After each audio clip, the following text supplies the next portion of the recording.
Hi viewers, welcome to filmi craft. நான் உங்கள் அருண். தரமான உலக திரைப்படங்களோட வரிசையில் இந்த எபிசோட் நான் பார்க்க போகிற படம் 2011 ஒரு பிரெஞ்சு ஆக்ஷன் த்ரில்லர் படமாக ரிலீஸ் ஆன தி பிரே.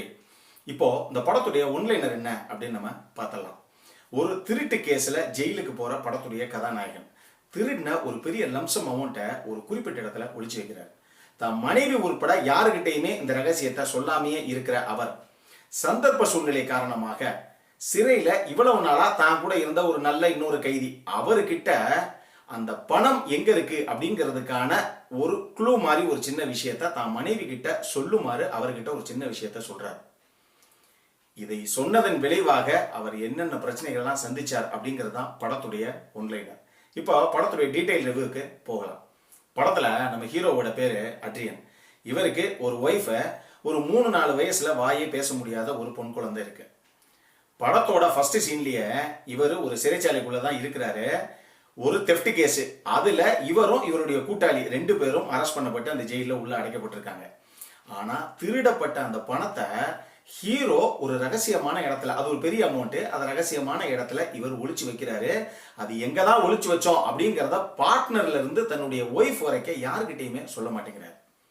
ஒரு தருணத்துல அந்த விசிட்டர்ஸ்லாம் அந்த கைதிகளை பார்க்க வருவாங்க இல்லையா, அந்த மாதிரி ஒரு தருணத்துல இவருடைய ஒய்ஃபும் குடும்பம் ரொம்ப கஷ்டப்படுது, செலவுக்கு கூட பணம் கிடையாது, நீங்க அந்த திருண்ண பணத்தை எங்கேயோ தானே ஒளிச்சு வச்சிருக்கீங்க, அந்த பணத்தை எங்க இருக்குன்னு நீங்க சொன்னீங்கன்னா எனக்கு தேவையான அளவு கொஞ்சமா கூட நான் எடுத்து நம்ம குடும்ப செலவுக்காக யூஸ் பண்ணிக்கிறேன் அப்படின்னு கேட்கிறப்ப கூட நீ எப்படியாவது சுச்சுவேஷனை ஹேண்டில் பண்ணிக்கோ, நான் சீக்கிரம் வெளியே வந்துடுறேன், வந்து பார்த்துக்கலாம் அப்படின்னு அதை ரகசியமாவே வச்சிருக்காரு, கடைசி வரைக்கும் யார்கிட்டையுமே சொல்லாம. இதன் காரணமாகவே இவர் கூட்டாளி மூலமாகவே இவர் உயிருக்கே ஆபத்து வர்ற அளவுக்கு பல பிரச்சனைகளை இவர் ஜெயிலுக்குள்ளேயே சந்திக்கிறார். இப்படி கதைக்களம் போக இவர் கூட மாரல் அப்படின்னு சொல்லி இன்னொரு நபர், ஒரு கைதி உள்ள அடைக்கப்பட்டிருக்காரு. அவரு ஒரு சின்ன பொண்ணை ரேப் அண்ட் மர்டர் பண்ண ஒரு வழக்குல ஒரு சந்தேக கேஸ்ல தான் அவரை புக் பண்ணி கொண்டு வந்து உள்ள உட்கார வச்சிருக்காங்க. ஆனா அவரை பாத்தீங்கன்னா ஆளு சும்மா சாஃப்ட்வேர்ல ஒரு மேனேஜர் லெவல்ல இருக்க மாதிரி பயங்கர டிப்டாப்பா சூப்பரா இருக்காப்ல. அவர் ரொம்ப நல்ல ஒரு மனுஷனா இருக்காரு. ஒரு தருணத்துல அந்த மாரல் குற்றமற்றவரே, அவர் இந்த பொண்ணுடைய அந்த ரேப் அண்ட் மர்டர்ல ஈடுபடலை அப்படிங்கிற மாதிரி தீர்ப்பு வந்துடும். சந்தேக கேஸ்ல தான் அவர் உள்ள அடைச்சு வச்சிருந்தோம் அப்படிங்கறதுனால அவரை ரிலீஸ் பண்ணிடுவாங்க. இப்ப அவருக்கு ஒரு ஒய்ஃப் இருப்பாங்க. அவர் ரிலீஸ் ஆகி போறனால சரி அவரும் ஒரு ஃபேமிலி மேன் தானே, ஒரு ஃபேமிலி மேனுடைய கஷ்டம் அவருக்கும் தெரியும் அப்படின்னு நினைச்சு தான் பணத்தை எங்க ஒளிச்சு வச்சிருக்கேன் அப்படிங்கிறதுக்கான ஒரு க்ளூவை, இது பணம் சம்பந்தப்பட்ட க்ளூ அப்படின்னு காமிச்சிக்காத வகையில இந்த ஒரு விஷயத்தை மட்டும் என் மனைவி கிட்ட சொல்லிடுறீங்களா அப்படின்னு வெளியே போற அந்த மாரல் கிட்ட நம்ம ஹீரோ ஒரு க்ளூவை கொடுத்து அனுப்புவாரு ஒய்ஃபு கிட்ட சொல்ல சொல்லி.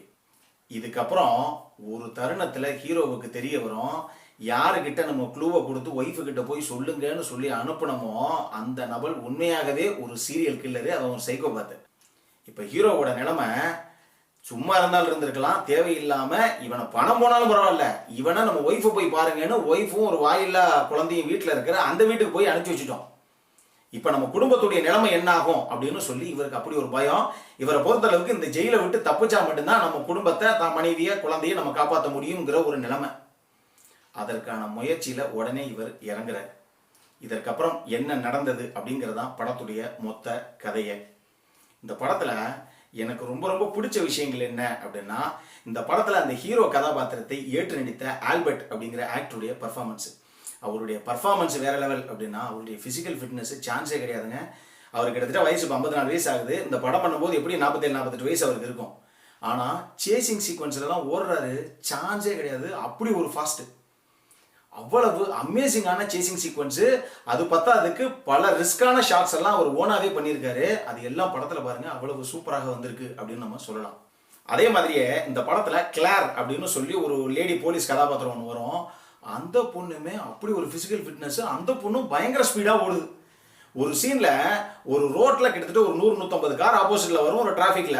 அந்த கார்களுக்கு ஆப்போசிட்ல இவங்க ஒரு வேகத்துல ஓடணும், 2 பேரும், ஹீரோ முன்னாடி ஓடணும், அந்த அம்மா பின்னாடி துரத்தி அவரை பிடிக்கணும். அமேசிங்கான சீன் அது. அவ்வளவு சூப்பரா பண்ணிருப்பாங்க. அந்த 2 பேர் ஓடுற எஃபர்ட்லயே தெரியும் இதெல்லாம் வாய்ப்பே கிடையாது, அவ்வளவு பிசிக்கல் ஃபிட்டானவங்களால தான் இந்த அளவுக்கு ஃபாஸ்டெல்லாம் ஓட முடியும். அது நீங்க படம் பாருங்க உங்களுக்கு தெரியும், அவ்வளவு சூப்பரா பண்ணிருப்பாங்க அவங்க 2 பேரும்.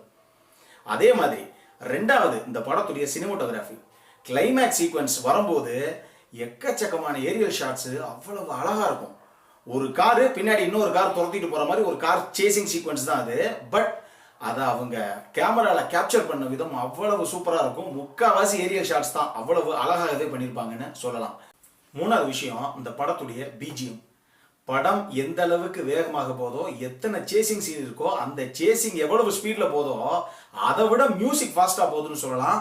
அந்த சீனுக்கெல்லாம் ஒரு மிகப்பெரிய உயிர்ப்பே அந்த மியூசிக் தான். அவ்வளவு சூப்பரா பண்ணியிருக்காங்க பிஜிஎம் ஒர்க்கு.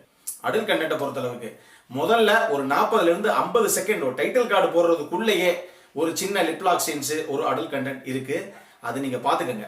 அதை தவிர மீதி மொத்த படத்தையும் கண்டிப்பாக அந்த சீனை நீங்க ஓட்டி விட்டீங்க அப்படின்னா ஃபேமிலியோட உட்காந்து தாராளமாக பார்க்கக்கூடிய ஒரு சீட் எட்ஜான த்ரில்லர் தான் இது. இந்த படம் யாருக்கெல்லாம் பிடிக்கும் அப்படின்னு கேட்டீங்கன்னா, யாருக்கெல்லாம் சேசிங் படத்துல இருந்தா எனக்கு ரொம்ப பிடிக்குங்க, படம் விறுவிறுப்பா போகணும் உட்காந்தா அப்படிங்கிற மாதிரி ரசிகர்களுக்கும் சரி, ஆக்ஷன் த்ரில்லர் விரும்பி பார்க்குற ரசிகர்களுக்கும் சரி இந்த படம் நிச்சயமாக பிடிக்கும். இந்த படத்துக்கு ஃபில்மி கிராஃப்ட் கொடுக்கக்கூடிய ரேட்டிங் 7.25 அவுட் ஆஃப் 10. இப்போ நம்மளுடைய அடுத்த செக்மெண்டான இன்ட்ரெஸ்டிங் ஃபேக்ட்ஸ் அபவுட் தி மூவிக்கு போகலாம்.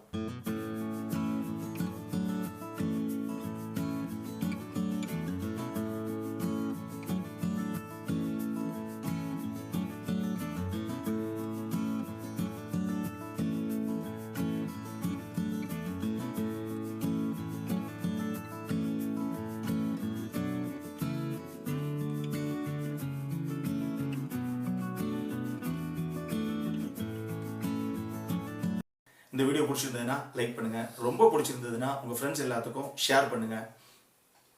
உங்களுடைய கருத்துக்கள் ஏதாவது இருந்தது அப்படின்னா கீழே இருக்க கமெண்ட் செக்ஷன்ல எங்களுக்கு தெரிவிங்க. வீடியோவை க்ளோஸ் பண்றதுக்கு முன்னாடி சப்ஸ்கிரைப் பண்ணுங்க. சப்ஸ்கிரைப் பண்ணும்போது பக்கத்தில் இருக்க நோட்டிஃபிகேஷன் பெல் ஐக்கானையும் கிளிக் பண்ணுங்க. அப்பதான் எங்களுடைய வீடியோஸ் எல்லாம் உங்களை ஆன் டைம் வந்து சேரும். இதே மாதிரி இன்னொரு உலகத்தரமான படத்தோட அடுத்த முறை உங்களை சந்திக்கிற வரைக்கும் it is Arun signing off. By.